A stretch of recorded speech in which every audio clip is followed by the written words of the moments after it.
നമസ്കാരം. രാജ്യത്തെ സുരക്ഷാ വെല്ലുവിളികൾ നേരിടുന്നതിന് ഉത്തരവാദിത്വമുള്ള ഐബിയുടെ മൾട്ടി ഏജൻസി സെന്ററിന്റെ MSE പ്രവർത്തന അവലോകനം ചെയ്യുന്നതിനായി ഉന്നതതല യോഗം വിളിച്ചു ചേർത്ത കേന്ദ്ര ആഭ്യന്തരമന്ത്രി അമിത് ഷാ വിവിധ സുരക്ഷാ മേധാവികളുമായും നിയമനിർവഹണ ഏജൻസികളുമായുമാണ് ഉന്നതതല യോഗം ന്യൂഡൽഹിയിൽ ചേർന്നത്.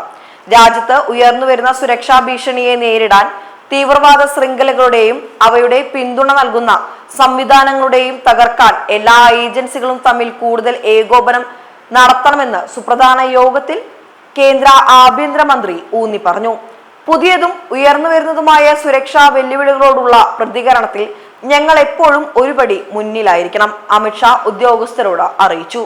രാജ്യത്തുടനീളമുള്ള ഇന്റലിജൻസ് എൻഫോഴ്സ്മെന്റ് ഏജൻസികൾ ഉൾപ്പെടെ വിവിധ സുരക്ഷാ ഏജൻസികളുടെ മേധാവികളോട് ദേശീയ സുരക്ഷയുമായി ബന്ധപ്പെട്ട് സർക്കാർ കൈക്കൊള്ളുന്ന സമഗ്രമായ സമീപനം തന്നെ സ്വീകരിക്കാൻ ആഭ്യന്തരമന്ത്രി നിർദ്ദേശിച്ചു.